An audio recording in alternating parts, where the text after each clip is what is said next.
no tienes Biblia, no te preocupes que allí te lo van a estar proyectando. Salmo 135.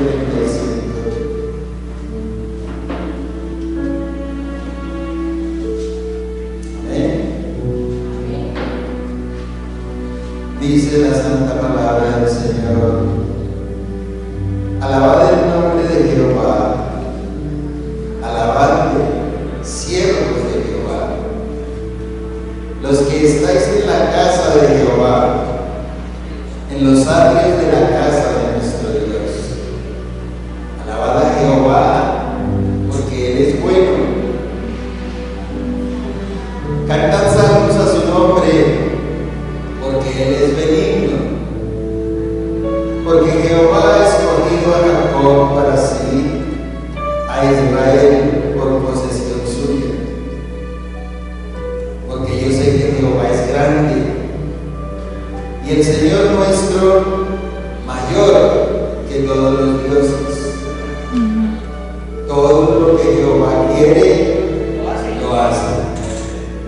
En los cielos y en la tierra, en los mares y en todos los abismos.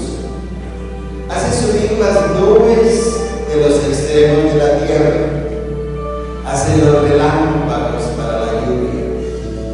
Saca de sus depósitos los vientos.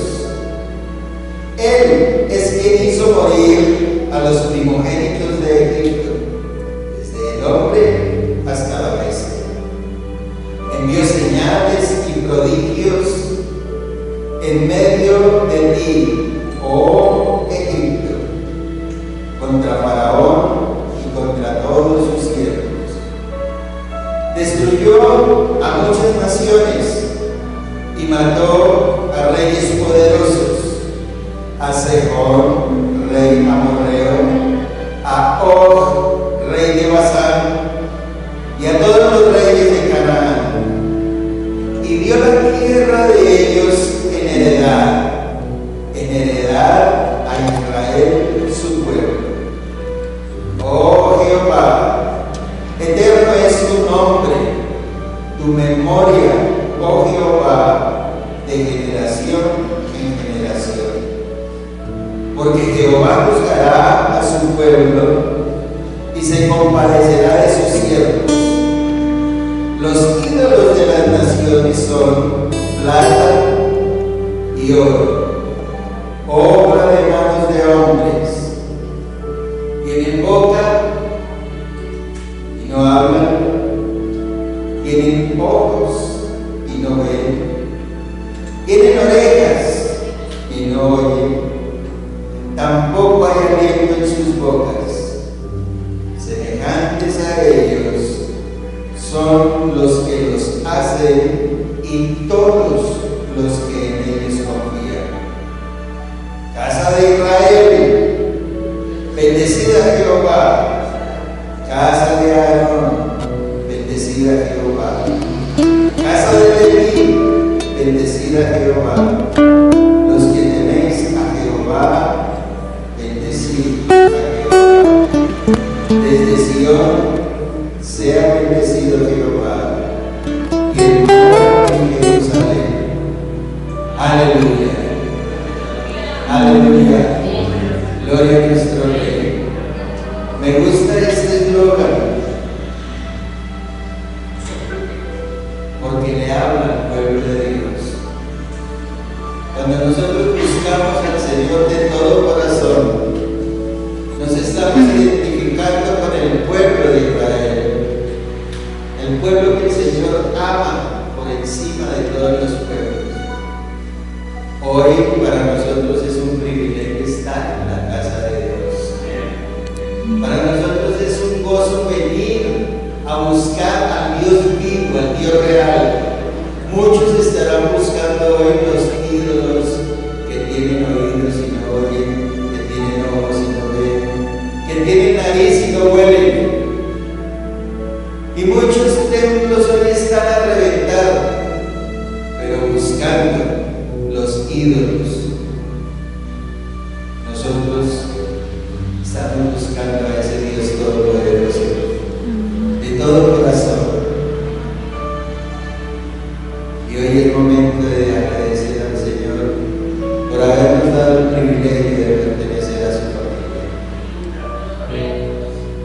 colócate en pie, hermano, en reverencia a la oración que vamos a hacer al Señor.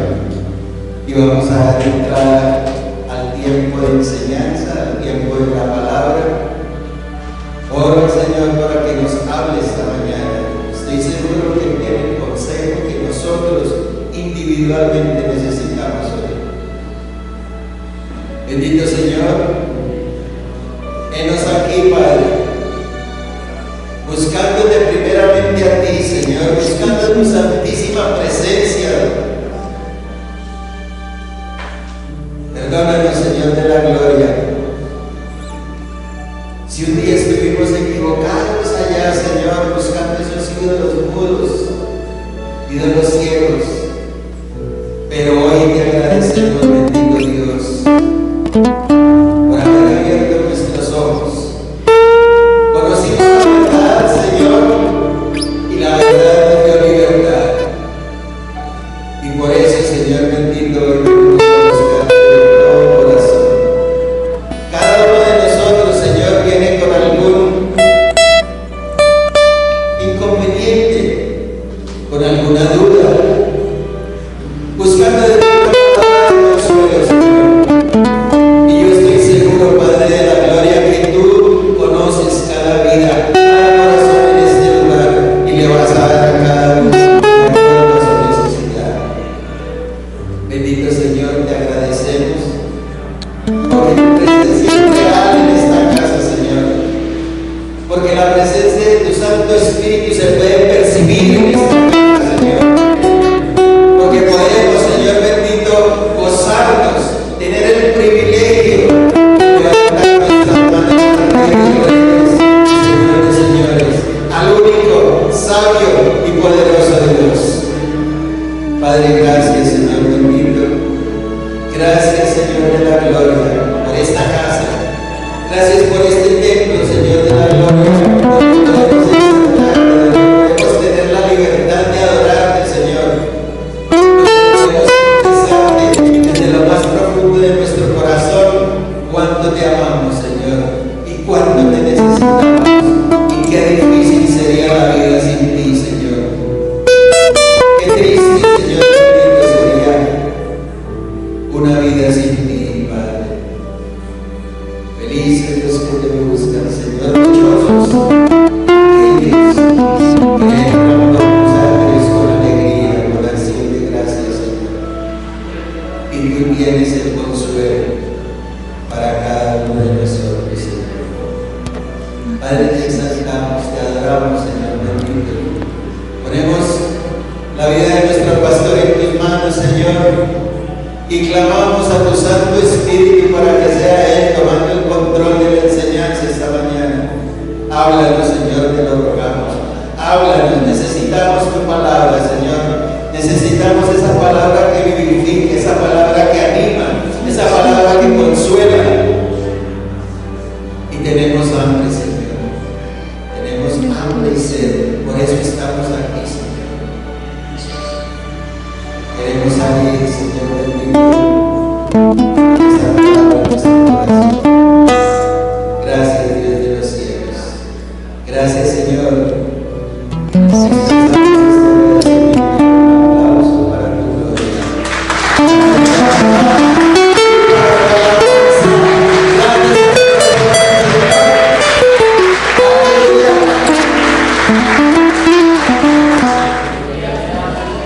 Vamos a levantar nuestras manos y vamos a orar. Amado Padre, qué bueno es poder estar esta mañana contemplándote, reconociéndote, Señor, y buscándote. Señor, hoy es un día en el cual todas las cosas nos recuerdan que tú tienes que ser el primero, que la vida sin ti, Señor, no tiene sentido, que no hay nada que podamos hacer, Señor, que pueda trascender si tú no estás allí. Que todas las cosas, Señor, que puedan suceder en nuestras vidas, que no sean el producto de tu propósito, Señor, no conllevan a nada bueno, Señor. Padre, hoy venimos buscando tu corazón, hoy venimos, Señor, buscando tu rostro, Venimos diciéndote, Señor, necesitamos más de ti, necesitamos conocerte, necesitamos encontrarnos contigo, necesitamos que tu Espíritu nos revele a Jesucristo. Necesitamos, Señor, reconocer el gran precio que se pagó en esa cruz, Señor, y esa sangre que se derramó por cada uno de nosotros. Necesitamos, Señor, hoy más que nunca entender, Señor, que ese primer mandamiento, amarte por sobre todas las cosas, Señor, es lo que nos mantiene en pie, es lo que nos mantiene fuertes, es lo que nos mantiene con sentido sobre esta tierra, que fuera de eso, Señor, nada es importante. Padre, hoy en el nombre de Jesús de Nazaret, colocamos a tu iglesia delante de ti. Te pedimos, dale vida a tu iglesia, Señor. Toca los corazones, Señor. Enciende los corazones de cada uno de nosotros en el nombre de Jesús de Nazaret. Mira, Señor, la vida y el corazón de cada uno y obra en cada uno de nosotros, Señor. Permite que tu Espíritu haga esa obra, Señor, en nuestros corazones. Rompe lo que tengas que romper, quebranta, Señor, restaura, sana, Señor, lo que tengas que sanar en cada uno de nosotros, Señor, y tráenos a ti para cumplir tu propósito, amado Dios del cielo, en el nombre de Jesús de Nazaret. Sé tú, Señor, trayendo la vida. Amado Jesús, tú dijiste que venías, que habías venido para traer vida y vida en abundancia. Necesitamos tu vida, Señor. No necesitamos, Señor, aquellos accesorios de la vida. Necesitamos tu vida. La vida, Señor, que inyectada, Señor, en nuestro corazón le da sentido a todo lo que hacemos. Amado Padre Celestial, en el nombre de Jesús, hoy te pedimos, Señor, tócanos, manifiéstate, revélate, Señor, a cada uno de nosotros. Padre, permite que podamos tomar esa autoridad, que comprendamos, Señor, la autoridad con la cual nos has investido para detener todas las obras del enemigo, para quebrantar, Señor, los planes del diablo, Señor, para colocar al diablo fuera, Señor, de nuestras casas, fuera de nuestras puertas, Señor, en el nombre de Jesús, en el nombre de Jesús. Padre, gracias por un día como hoy. Y gracias por lo que haces, Señor, en medio de nosotros. Hoy te pido que tomes el control de todas las cosas esta mañana, que uses mi vida como un instrumento para llevar tu palabra. Señor, que le des gracias, Señor, a las palabras que voy a pronunciar en el día de hoy. Que toques los corazones de cada una de las personas que las van a escuchar y que obres, Señor, en medio de nosotros. Es en el nombre de Jesús. Amén. Amén. Muy bien, pueden tomar asiento. Los niños, invito a los niños para que vayan allí con Diego.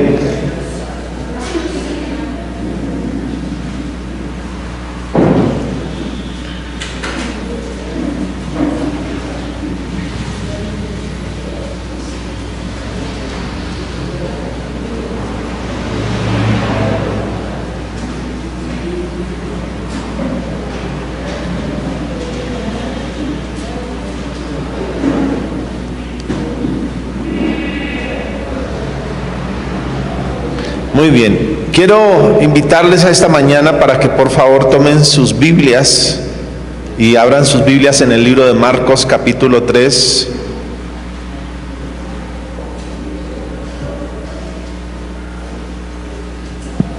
Marcos capítulo 3, y vamos a mirar el verso 13,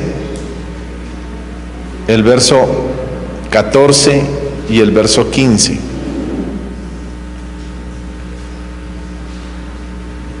Marcos capítulo 3, del 13 al 15. Dice, hablando de Jesús: después subió al monte y llamó así a los que él quiso y vinieron a él, y estableció a 12 para que estuviesen con él y para enviarlos a predicar y que tuviesen autoridad para sanar enfermedades y echar fuera demonios. Permítame leerles de nuevo estos versículos. Después subió Jesús al monte y llamó así a los que él quiso, y vinieron a él, y estableció a 12 para que estuviesen con él, y para enviarlos a predicar, y para que tuviesen autoridad para sanar enfermedades y para echar fuera demonios. Quiero llamar su atención principalmente en este versículo, donde comienza el versículo 14, en lo que dice la palabra. Dice la Biblia que Jesús estuvo orando, y después de orar llamó a un grupo de hombres. Dice la Biblia, llamó a los que él quiso, y ellos vinieron a él, y estableció a 12, fueron sus discípulos. Y la primera cosa que hizo cuando los llamó fue para hacer algo. Dice, y estableció a 12 para que estuviesen con él. ¿Cuántos aquí se consideran discípulos de Jesús? ¿Cuántos? 3 nomás, 4. Ok, la primera razón por la cual el Señor nos llama a ser sus discípulos es para que estemos con Él. Es interesante que nosotros podemos hacer varias cosas, como ir y predicar, o tener autoridad para orar por los enfermos y sanar los enfermos en el nombre del Señor, o reprender los demonios. Pero ni predicar, ni sanar a los enfermos, ni echar fuera demonios, está primero que estar con Él. La prioridad del Señor, por la cual llamó a sus discípulos, era para que estuvieran con Él. Y hoy podemos decir lo mismo. La razón por la cual nos ha llamado el Señor y quiere que seamos sus discípulos, recuerden que el Señor le llamó a sus discípulos y les dio autoridad y les dijo que ellos fueran a predicar e hicieran discípulos. La razón de ser un discípulo, o una de las cosas principales por la cual somos llamados a ser discípulos, es para estar con Él. Estar con Él. Y creo que todos nuestros problemas se generan desde este punto, porque dejamos de estar con Él. O sea, una cosa es que el Señor está con nosotros como Él lo ha prometido. Él dijo, yo estaré con ustedes todos los días hasta el fin del mundo. Él lo ha prometido y esa es una realidad. Él estará con nosotros. Pero al mismo tiempo, si ustedes recuerdan el libro de Apocalipsis, en el capítulo 3, verso 20, dice, he aquí yo estoy a la puerta y llamo, si alguien oye mi voz y abre la puerta, yo entraré a él, cenaré con él y él conmigo. Siempre utilizamos este texto para decirle a los incrédulos que el Señor está llamando a la puerta. La realidad de este texto es que el Señor se lo dice a la iglesia. El Señor no se lo está diciendo a los incrédulos, se lo dice a la iglesia. O sea, aunque Él ha prometido estar con la iglesia necesita oír su voz y abrir la puerta para permitir que Él entre. Y nuestros problemas comienzan justamente cuando esto se afecta. El Señor nos llamó a ser sus discípulos porque no podemos ser discípulos efectivos si no estamos con Él. Queremos predicar, queremos ver los enfermos sanos, queremos echar fuera demonios, pero la prioridad del Señor es que estemos con Él. Y esto es importante porque sí, he estado compartiéndoles acerca de la oración y la palabra. La oración y la palabra. La oración y la palabra son fundamentales. Pero quiero decirles que necesitamos realmente sentir la oración como una necesidad, como una prioridad en nuestras vidas. La oración debe ser como el respirar de un cristiano. Creo que en el momento en que usted deja de respirar, se da cuenta. Si usted está durmiendo y deja de respirar, usted se da cuenta. O sea, respirar es algo natural, espontáneo, es algo necesario. Y todos nosotros peleamos por ese espacio o ese lugar donde podemos respirar. Pero la oración debe ser también el respirar de nosotros. Necesitamos inhalar la presencia de Dios a través de la oración, porque ese fue el primer llamado que el Señor nos dio a nosotros. Antes de ser cualquier cosa, antes de ser ministros, antes de ser pastores, antes de ser el título que usted quisiera tener, el Señor nos llamó primero a estar con Él. A estar con Él. Esa debiera ser nuestra prioridad. Estar con Él, estar ante su presencia. Y de allí se deriva la vida del Señor. El Señor dijo: yo he venido para que ustedes tengan vida y vida en abundancia. No cualquier vida, o sea, la vida que viene del cielo. El Señor vino en representación del Padre, vino a traer el cielo a la tierra. Y nosotros queremos experimentar el cielo en la tierra. El asunto es que a veces lo queremos experimentar desconectados de Él.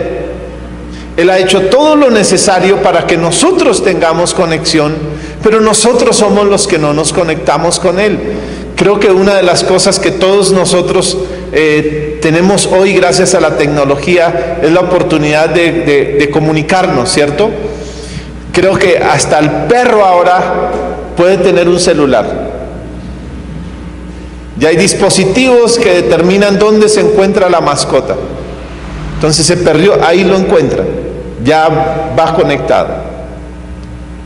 Todo está conectado a través de la tecnología, todo está conectado a través del internet. Usted va a algún lugar y usted sufre si no hay internet. Si no tiene datos, o si usted no se puede conectar a través de su teléfono, si usted no puede tener comunicación, usted se afecta, ¿cierto? Usted está en un lugar y no le entra señal y usted busca desesperadamente, y solo cuando encuentra señal empieza a tomar en normalidad las diferentes actividades. Nos volvimos dependientes de la tecnología y eso no está mal, pero lo que sí está mal es que no nos volvimos dependientes de nuestra conexión con el Señor. Y podemos estar desconectados y no darnos cuenta que estamos desconectados. Y la vida del Señor no puede llegar a nosotros si no tenemos conexión. Él dijo: yo he venido para que tengan vida. El ladrón vino para hurtar, matar y destruir. Yo he venido para que tengan vida y vida en abundancia. O sea, estamos viviendo, o vamos a vivir siempre, una de las dos cosas: la vida que viene del Señor o las cosas que hace el diablo. Inevitablemente Él viene para hurtar, matar y destruir, pero el Señor viene para que tengamos vida. O sea, no podemos tener algo compartido entre los dos. O estamos conectados con el Señor y experimentamos la vida del Señor, o nos desconectamos y empezamos a recibir aquellas cosas que el enemigo quiere hacer con nosotros. Entonces, ¿cuántos quieren la vida que viene del Señor? Todos queremos la vida que viene del Señor, porque sabemos que todo lo que viene del Señor es bueno, ¿cierto? Dice la palabra: y todo lo que hizo el Señor fue bueno en gran manera. Entonces, todo lo que viene de parte del Señor es bueno. El Señor Jesucristo vino a traer el cielo a la tierra. Y Él dijo: prediquen que el reino de los cielos ha venido. Yo he tenido la oportunidad de hablar con personas que han experimentado momentos con el Señor. Y eso es algo que yo quisiera experimentar en esta tierra. O sea, antes de partir con el Señor, yo quisiera experimentar un momento donde yo pueda ver el cielo y sentir el cielo y descubrir cómo es el cielo. Pero lo que yo he escuchado de aquellas personas que han tenido esos momentos, que han experimentado el cielo, es que dicen que no quieren volver aquí a la tierra. Dicen: es tan glorioso que yo no quería volver a la tierra. Aquellos que han estado solo a la entrada dicen, la entrada es gloriosa, es algo que lo que se siente y lo que se percibe no se compara con nada de lo que puede haber aquí en la tierra. Y yo quisiera conocer eso. Pablo lo conoció y decía, por causa de ustedes es mejor estar aquí, pero yo quisiera estar allá. Pero Jesús vino y dijo que el reino de los cielos ha venido sobre la tierra.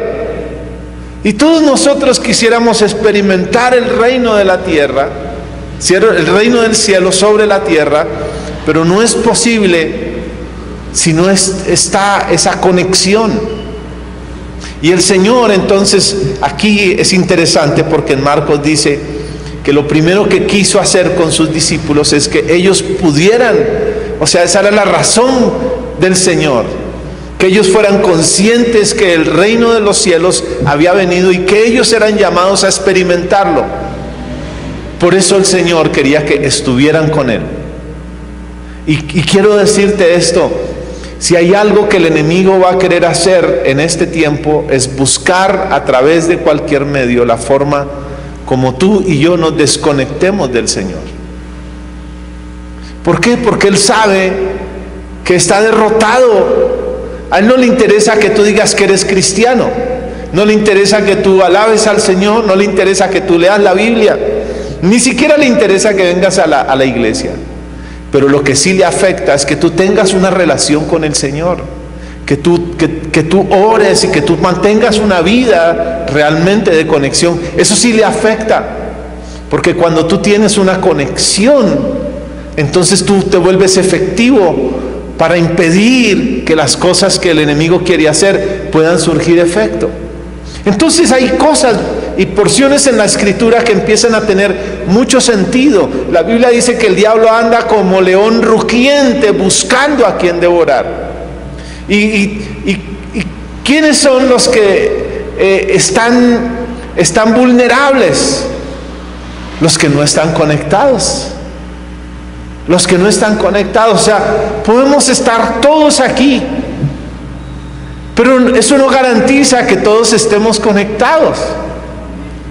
Al punto que usted puede estar cantando una tremenda canción y alguien puede estar quebrantado escuchando esa canción o levantando su voz, y el otro está pensando en los frijoles, está pensando en qué va a almorzar, está pensando a qué hora termina el culto, a dónde va a ir. Y el Señor dijo, de labios muchos me honran, pero sus corazones están lejos. La conexión tiene que ver con el corazón. Podemos estar orando y nuestros corazones pueden estar en otro lugar, ¿verdad? Pero cuando logras conectar tu corazón con el Señor, es cuando realmente tú tienes la vida del Señor. Y eso es lo que el enemigo siempre va a tratar de hacer. Va a tratar de desconectarte para que estés vulnerable. O sea, puede estar rodeado de una cantidad de personas espirituales, personas que están conectadas, pero eso no garantiza que tú lo estés. Alguien le dijo en alguna oportunidad a un niño, el hecho de que el ratón se meta en la caja de galletas no lo convierte en galleta, sigue siendo ratón. Y lo mismo sucede con nosotros. O sea, no porque estemos metidos dentro de un grupo de personas que tienen conexión con el Señor, nosotros la tenemos, pero necesitamos que nuestro corazón se conecte con el Señor. Vamos por favor al libro de Lucas. Lucas capítulo 11.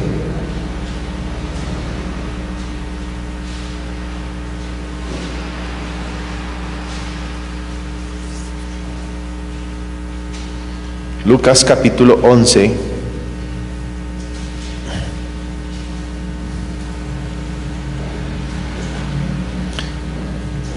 Lucas capítulo 11.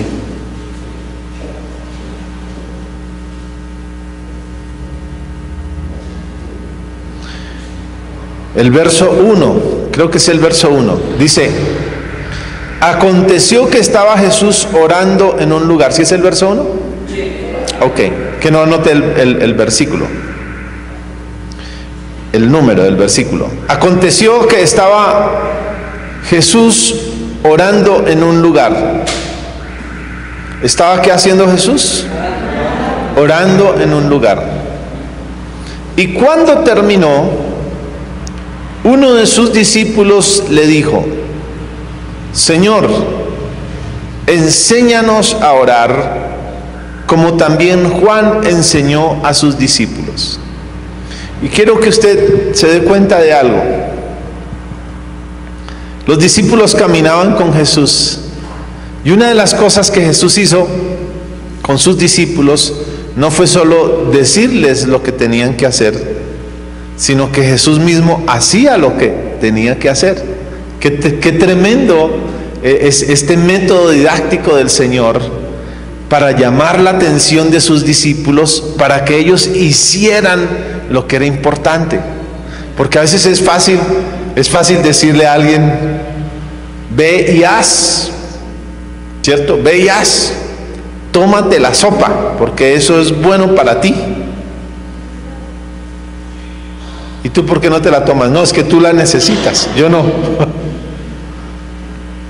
Come. Bueno, come tú también. No, yo no tengo hambre ahorita. Come tú porque tú lo necesitas, ¿cierto? Lee, que eso es bueno. ¿Y tú por qué no lees? No, tú estás más joven.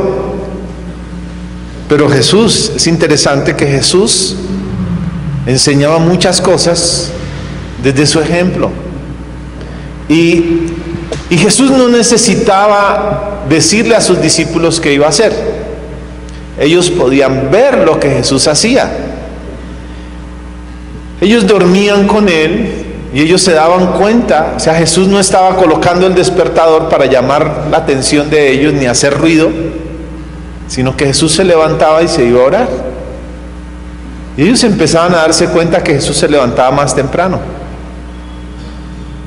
¿Qué es lo que hace Jesús? Y algunos entonces lo empezaron a seguir. Y se daban cuenta que a donde Él llegaba se postraba a orar. Y empezaban a relacionar todas las cosas que sucedían en la vida de Jesús. Cómo el enemigo podía ser descubierto, cómo los demonios eran reprendidos, cómo las personas eran sanadas, cómo las cosas se podían multiplicar, cómo Jesús tenía una respuesta para cada cosa que se presentara. Y entonces empezaron a darse cuenta que la única razón o que el resultado de todas esas cosas que venían no era solo porque fuera Jesús el Hijo de Dios, sino que Él se estaba nutriendo de una fuente. Y esa fuente estaba conectada con la oración. La oración era la que lo conectaba con el Padre. Y entonces los discípulos empiezan a ser atraídos con eso. Y este discípulo le dice: Señor, enséñanos a orar. Porque yo creo que todos nosotros oramos. Pero ¿por qué no? Enséñanos a orar de tal manera que tu prioridad cada día sea esa. Ahora, ¿cuántos saben que nosotros tenemos que orar y que eso debe ser prioritario? ¿Cuántos lo saben? Ahora, una cosa es que uno haga las cosas porque sabe que las tiene que hacer, o sea, porque se ve obligado a hacerlas, pero otra porque siente el deseo de hacerlas. En estos días yo le decía a una de mis hijas, le decía: oye, ¿sabes qué? Tienes que comer, pero es que no tengo ganas de comer. Tienes que obligarte a comer. ¿Por qué? Porque el cuerpo se descompensa. Entonces no es un asunto de que quieras, es que lo necesitas. Pero qué diferente es cuando uno quiere comer, ¿cierto? Y pregunta: ¿hay más? ¿Cierto? Quiere comer. Los discípulos se dieron cuenta que Jesús no lo hacía porque tenía que hacerlo, sino porque disfrutaba hacerlo. Y ellos le dicen: enséñanos. Porque de allí se desprendía absolutamente todo. ¿Sabes? No es suficiente que nosotros oremos. Yo creo que una de las cosas que tenemos que decirle al Señor es: enséñanos a orar. Enséñanos a orar. No la mecánica, no que va primero, que va después, si primero tenemos que alabar, si después tenemos que reprender al diablo, si después tenemos que pedir por nuestras... No es eso, sino es la vida. O sea, yo quiero disfrutar de eso. ¿Cuántos aquí alguna vez aprendieron a nadar? ¿A cuántos les enseñaron a nadar? ¿Cuántos los lanzaron a la piscina sin saber nadar? ¿A cuántos les tocó nadar como perrito para pasar al otro lado si no se ahogaban? Pues yo creo que a nosotros, cuando nos lanzaron a la piscina, ¿cierto? O nos lanzaron al río, y para no ahogarnos tuvimos que empezar a mover los brazos y las piernas como el perrito para salir. Ahí nos tocó. Pero cuando aprendimos, ya lo hacíamos porque lo disfrutábamos, ¿cierto? Se disfruta. Podemos sumergirnos en la presencia de Dios para disfrutarlo. Pero sabes que también eso es parte de lo que nosotros tenemos que hacer. Mira esto. Fue un discípulo llamado a estar con Jesús el que le dice: enséñanos. O sea que no es algo que viene por instinto, que es natural. Necesitamos aprender a hacerlo. Necesitamos decirle: Señor, enséñame para disfrutarlo. O sea, no debe ser una carga, no debe ser una cosa que pones un reloj allí para ver cuánto tiempo oras, y no debes sentirte bien porque oraste 1 hora, o oraste 3 horas, o oraste 15 minutos. No debe ser eso. Debe ser que lo disfrutes. ¿Acaso tú disfrutas cuando comes demasiado? Y tú dices, estás diciéndole a todo el mundo: uy, es que me comí 4 libras de comida. No, sencillamente lo disfrutaste y punto. ¿Cierto?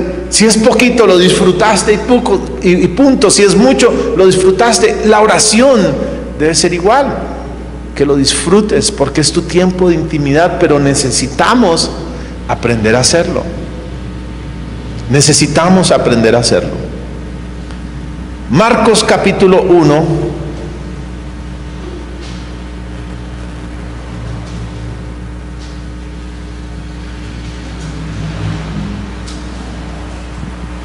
Marcos capítulo 1, verso 32.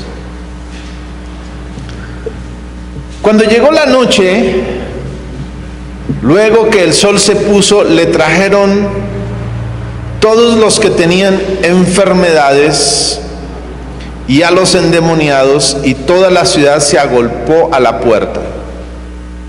Y sanó a muchos de los que estaban enfermos de diversas enfermedades, y echó fuera muchos demonios, y no dejaba hablar a los demonios porque le conocían. Mira, yo quiero contarte esta experiencia. Cuando yo he tenido la oportunidad de ministrar a las personas echando demonios, hay un desgaste físico y hay un desgaste interno profundo.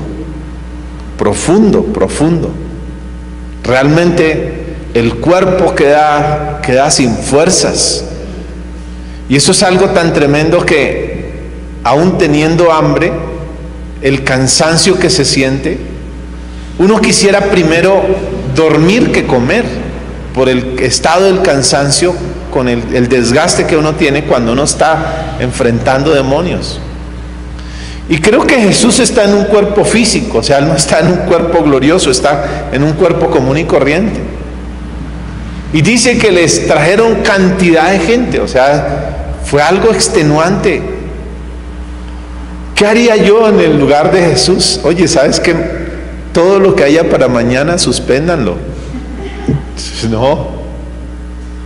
Pero mira esto, dice el versículo 35.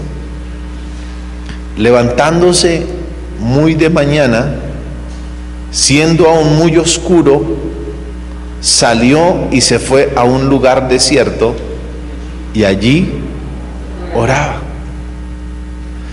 El sueño realmente trae fuerzas, pero Jesús recibía sus fuerzas no del descanso físico, sino de la oración. ¿De dónde venían las fuerzas que tenía Jesús? De su tiempo de oración. Y sabes, hay momentos en que uno se siente cansado y que uno quisiera tener vacaciones y no quisiera que nadie lo moleste. Pero también he experimentado que cuando uno se va a descansar llega más cansado que antes. Usted se va de vacaciones para descansar y cuando llega más cansado.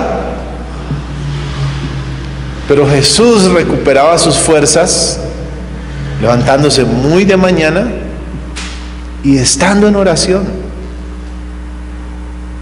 O sea, ¿de dónde nosotros podemos recibir fuerzas para las diferentes demandas que tiene la vida? De la oración. De la oración. La iglesia primitiva entendió esto. Y hubo algo que ellos nunca negociaron. Dice Hechos capítulo 6, verso 1. Hechos capítulo 6, verso 1. En aquellos días, como creciera el número de los discípulos, hubo murmuración de los griegos contra los hebreos, de que las viudas de aquellos eran desatendidas en la distribución diaria. Entonces los 12 convocaron a la multitud de los discípulos y dijeron: no es justo que nosotros dejemos la palabra de Dios para servir a las mesas. Buscad pues, hermanos, entre vosotros a 7 varones de buen testimonio, llenos del espíritu y de sabiduría, a quienes encarguemos este trabajo, y nosotros persistiremos en la oración. ¿En qué? En la oración y en el ministerio de la palabra. ¿Cuál era la prioridad de la iglesia primitiva? Imagínense una iglesia que Dios está usando de manera poderosa. Y entendió, la iglesia entendió. O sea, si la iglesia no hubiera entendido esto en principio, no tiene el éxito que tiene. Y era amenazada, era perseguida. Algunos de los discípulos murieron perseguidos por los mismos eruditos de aquel tiempo. Y ellos entendieron que el poder que tenía la iglesia era por la oración. Ellos no necesitaban meterse en política, ellos no necesitaban crear un partido político, ellos necesitaban estar metidos en la oración y la palabra. Dios los llamó a eso, a la oración y a la palabra. Hay un libro que, si ustedes tienen la oportunidad de leer en algún momento, se llama Los Generales de Dios. Dentro de ese libro habla de algunos hombres usados por Dios poderosamente, pero habla de uno que, siendo muy usado por Dios, tuvo la brillante idea de construir una ciudad solo para cristianos, donde el alcalde de la ciudad fuera cristiano, donde todos los principios fueran cristianos. O sea, era poderoso. A las brigadas que él iba, a las campañas que él iba, iban trenes llenos de gente acompañándolo, y había tanta gente que lo seguía que dijo: construyamos nuestra propia ciudad, y es más, la ciudad va a tener un nombre bíblico, se le llamará la ciudad de Sión. Bíblico. Yo tuve la oportunidad de estar en Sión. Conocí el lugar. Todo el propósito o todo el plan que este hombre tenía se le vino al piso. Todo lo que él quería hacer, aunque era bueno, se vino al piso. La gente vendió propiedades para comprar allá. Todo se volvió un caos. Y finalmente tuvo que renunciar a ese, aunque se construyó la ciudad, aunque muchas cosas se hicieron, eso no tuvo el éxito que se tenía, porque fue algo que nació de su corazón, pero no nació del corazón de Dios. Porque lo que Dios quería no era que los cristianos estuvieran encerrados en un solo lugar, sino que impactaran al resto. Si estaban concentrados en un solo lugar, ¿a quién iban a llegar? El Señor no los quería allí, los quería como antorchas encendidas que por donde pasaran llevaran la palabra de Dios. Eso era lo que el Señor quería. Y nosotros podemos hacer cosas buenas sin la dirección de Dios, creyendo que eso le va a agradar a Dios. Pero mira esto, en Hechos capítulo 6, allí en el versículo 1, muestra que los cristianos o la iglesia primitiva entendía que el poder venía de la oración y de la palabra. ¿Qué te hará fuerte a ti? Dile: la oración y la palabra. ¿Cuándo comienza nuestro fracaso? Cuando nos desconectamos de la oración y la palabra. O sea, podemos ser cristianos metidos en la iglesia, desconectados, vulnerables, sin oración y sin palabra. ¿Qué te hará fuerte? La oración y la palabra. La oración y la palabra. La oración es la entrada al laboratorio de Dios. Sabes que en este momento el mundo y la ciencia está tratando a pasos agigantados de buscar soluciones para todas las diferentes cosas que se están presentando.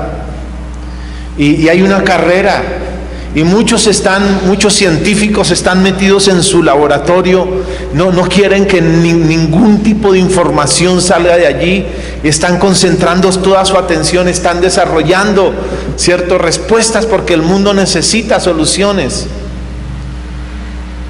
Y están metidos en su laboratorio. Y sabes, la oración es la puerta de entrada al laboratorio de Dios. Allí donde Dios está haciendo cosas secretas. Y quiero que vayas al libro de Jeremías, capítulo 33. Jeremías, capítulo 33, verso 3. Mira qué precioso es esto.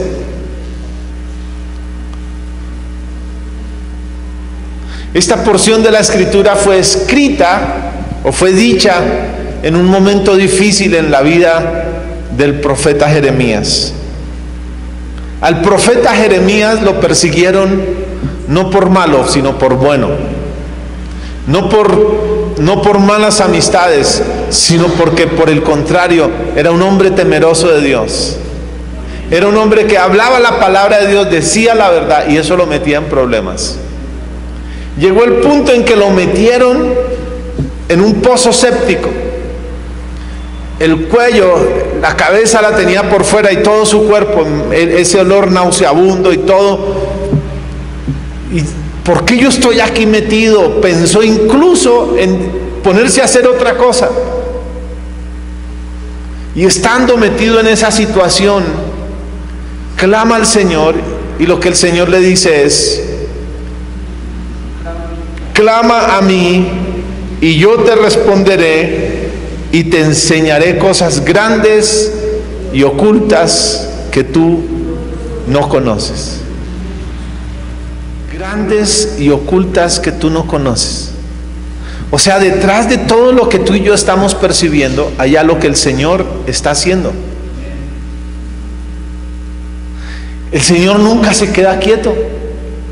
El Señor está haciendo algo. Y la única forma como tú puedes conocer lo que el Señor está haciendo es clamando a Él.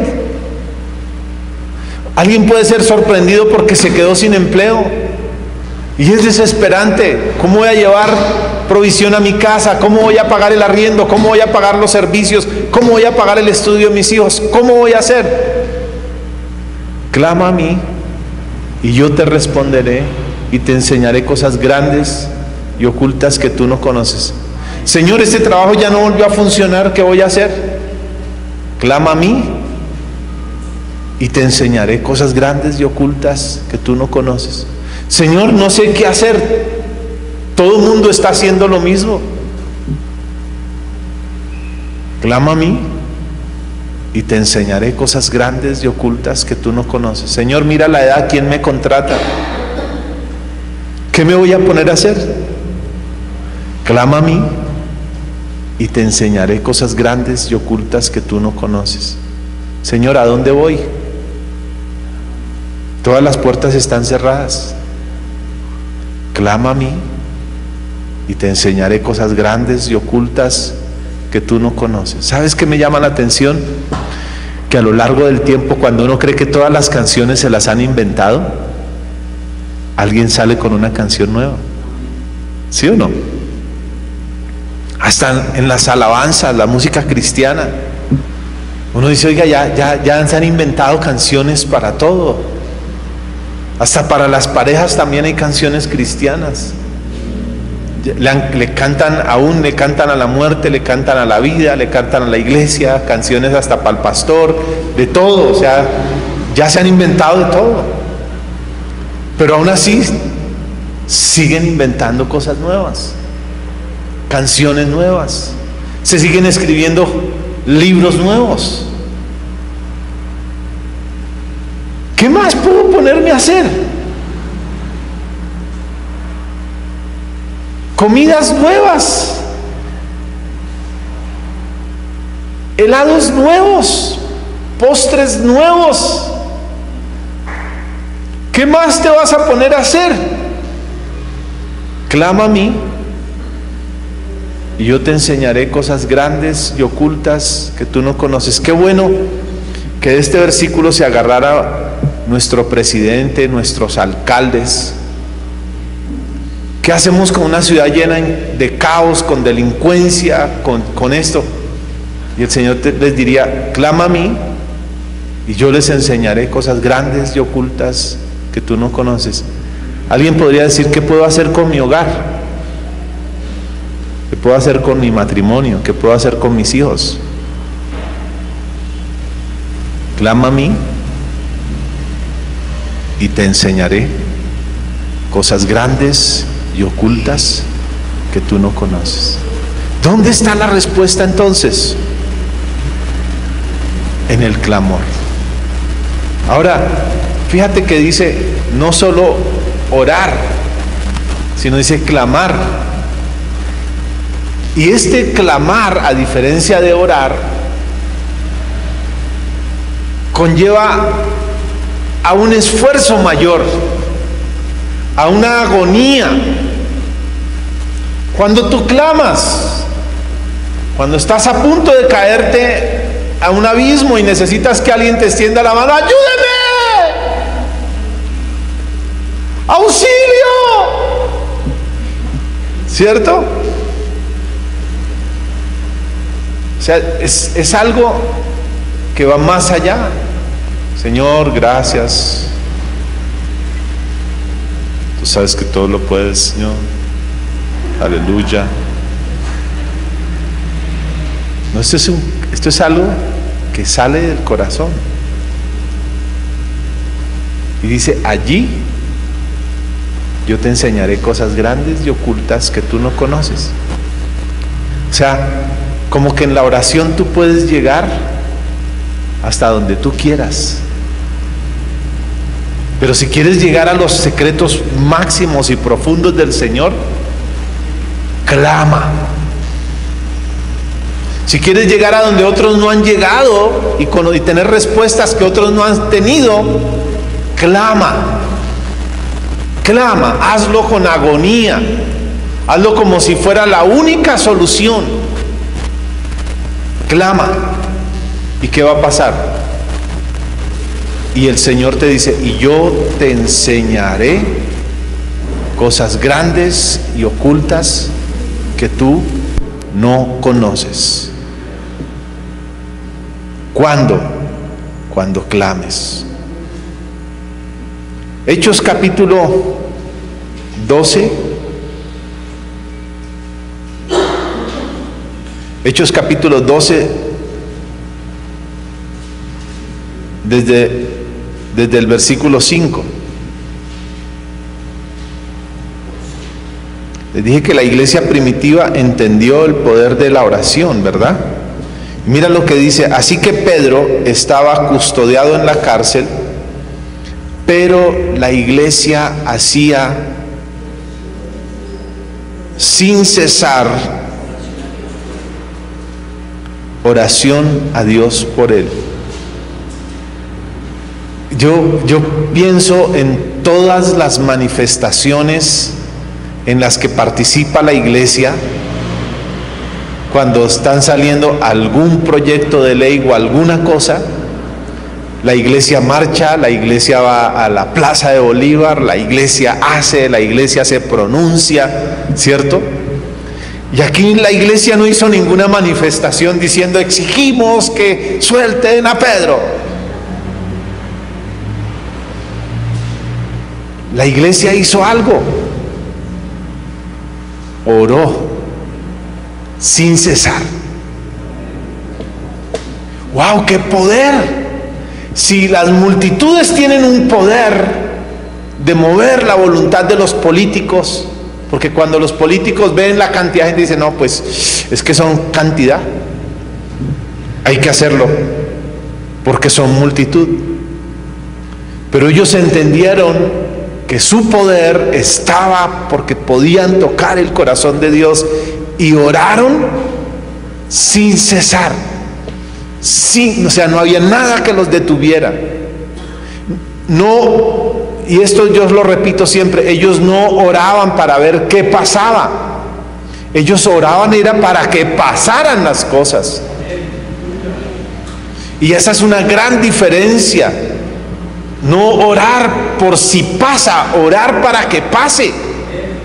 Si esta es la voluntad de Dios, la iglesia sabía que quien puso a Pedro al frente de la iglesia fue Dios. Y ellos no iban a permitir que el diablo fuera más fuerte que la voluntad de Dios. Entonces oraban para que se cumpliera la voluntad de Dios. Y esto es importante, hermanos. Nosotros necesitamos tener claro cuál es la voluntad de Dios y orar para que se cumpla la voluntad de Dios. Convencidos: esta es la voluntad, esta es tu voluntad, y yo voy a orar para que se haga tu voluntad. Así como Elías, dice la palabra en el libro de Santiago, era un hombre conforme a nosotros, conforme con nuestras mismas pasiones, pero hizo una cosa: oró a Dios. Y oró fervientemente para que no lloviese, y no llovió durante ese tiempo. Y luego oró para que lloviese, y llovió.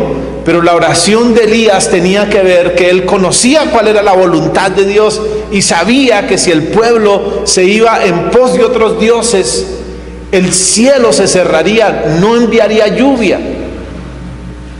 Y el pueblo está completamente distraído, adorando otros dioses, y él dice: no, esta no es la voluntad de Dios. La voluntad de Dios es que el cielo se cierre. Oró para que se cerrara el cielo, y el cielo se cerró. Y cuando las condiciones cambiaron y el pueblo volvió su corazón a Dios, entonces oró para que se cumpliera la voluntad de Dios. ¿Cuál era? Que si el pueblo le buscaba, se tenía que abrir el cielo. Y yo creo que nosotros tenemos que ser iguales, porque a veces cumplimos con una parte: Señor, volvemos nuestro corazón a ti, y el cielo no se abre, porque tenemos que orar también para que el cielo se abra. Amén. ¿Aló? Así que la iglesia entendía que la oración era el recurso con el cual se establecía y se cumplía la voluntad de Dios. Y dice más adelante que Dios sacó a Pedro, Dios abrió las puertas, Dios rompió los grillos, rompió las cadenas y sacó a Pedro de la cárcel. O sea que la oración rompe las cadenas que el diablo quiere ponerte a ti, a tu familia, a tus hijos. La oración tiene el poder de romper las cadenas con las que el diablo quiere detenerte y oprimirte. La oración tiene ese poder. Entonces la oración tiene que ser vital en nuestras vidas. Salmos 73.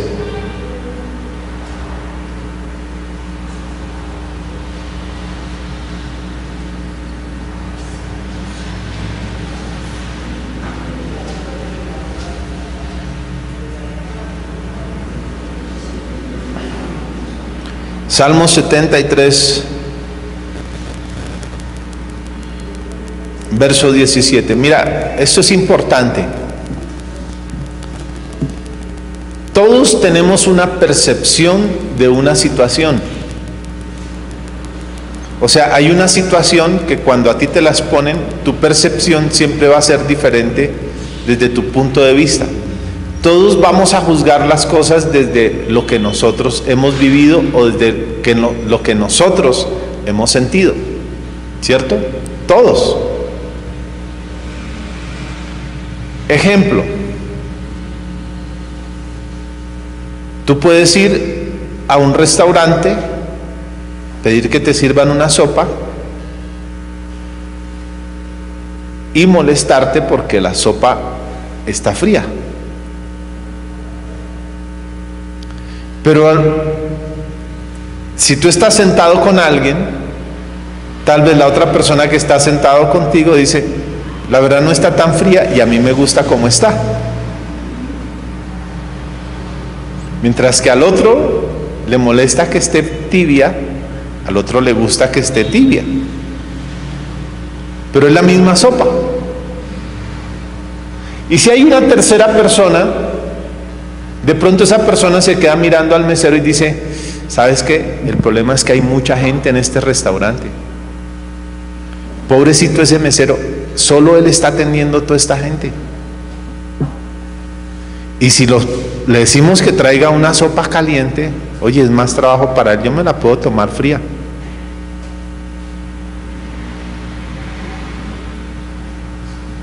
Y hay otra persona más que puede decir, a mí me ofende que me sirvan un plato frío. No hay cosa en la vida que me ofenda tanto que me pongan un plato frío. Oye, 4 opiniones diferentes por un bendito plato de sopa.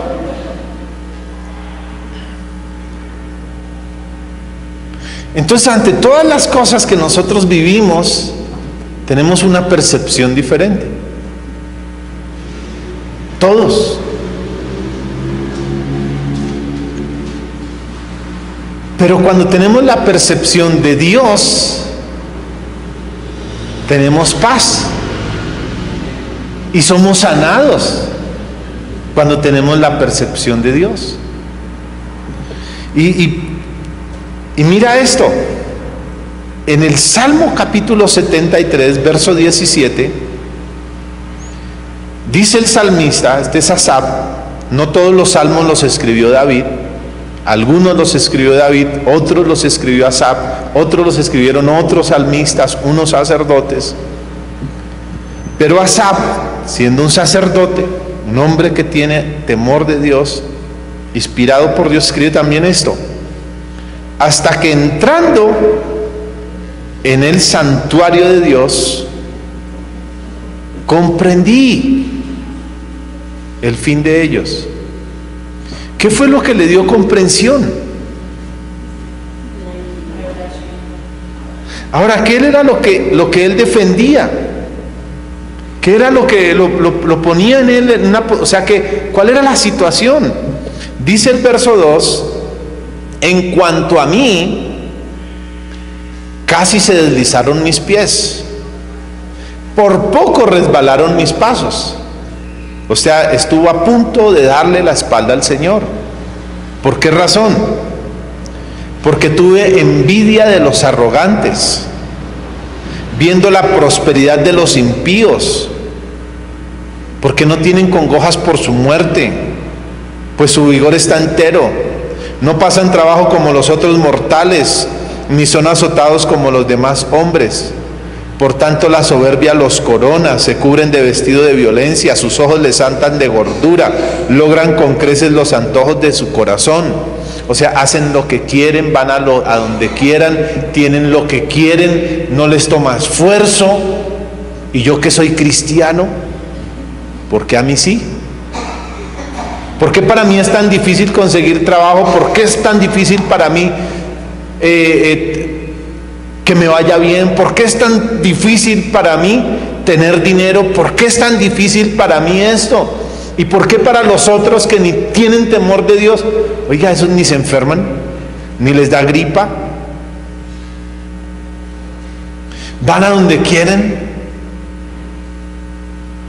Ellos no van a la iglesia, no oran, no leen la Biblia, no le sirven al Señor, estrenan carro cuando quieren, les va bien, ellos sí pagan sus deudas. Y llegan hasta el punto de decir, oiga, ¿y usted qué le sirve ser cristiano? Qué confrontante, ¿sí o no? Oiga, entonces imagínense, Asaf llega al punto de decir, oiga, de verdad, ¿de qué me sirve a mí tanto sacrificio, tanto esfuerzo? Pensándolo bien, cuando no era cristiano me iba mejor. Entonces me vuelvo atrás, vuelvo a ser como ellos, hablo como ellos, me pongo a tomar como ellos, me pongo a parrandear como... De verdad yo la pasaba bueno en diciembre también.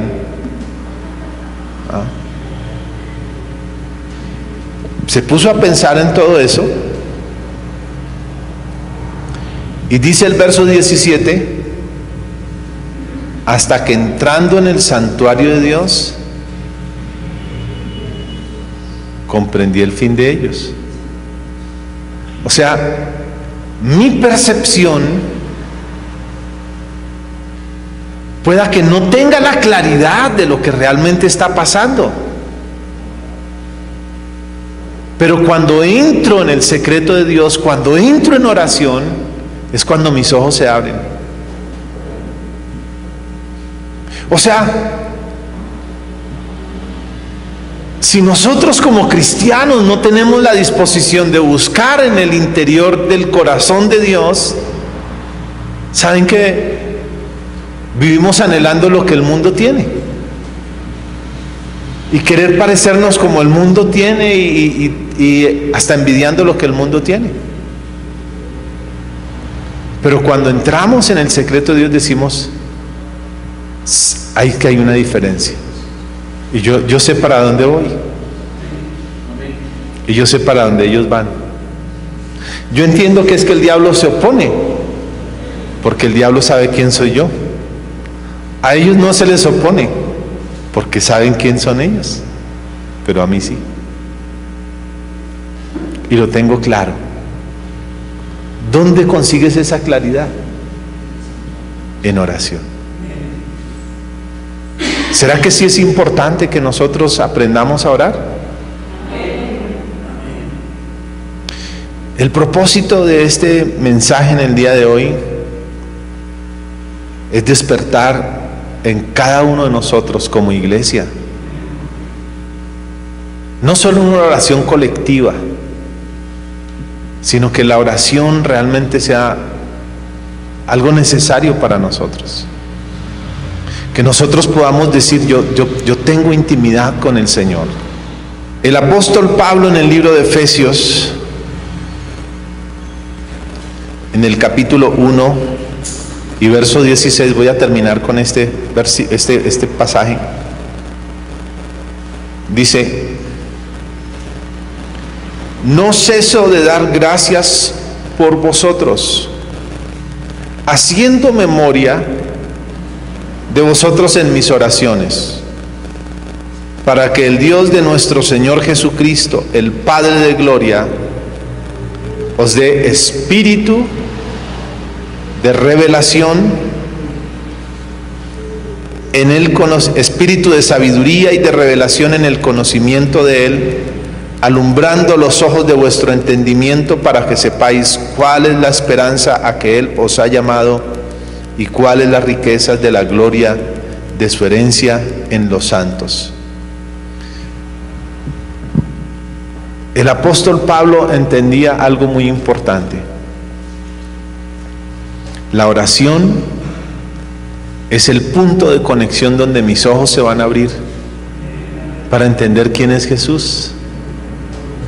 Y si tú entiendes quién es Jesús y entiendes quién eres en Jesús, entonces te das cuenta cuán poderoso tú eres sobre esta tierra.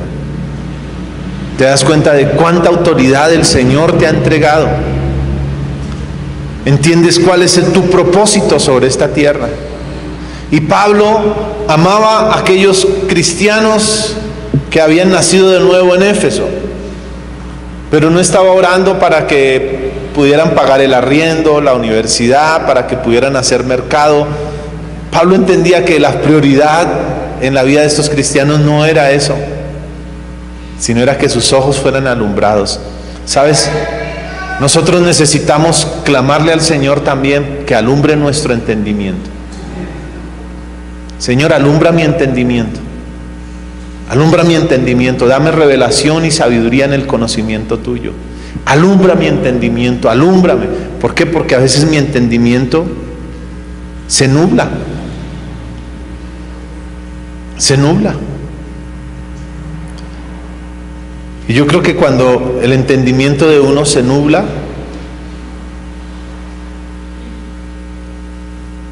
deja de ser bendición y se vuelve uno tropiezo. Porque deja de ser efectivo. Y necesitamos tener nuestro entendimiento alumbrado. Amén. Quiero que te pongas de pie.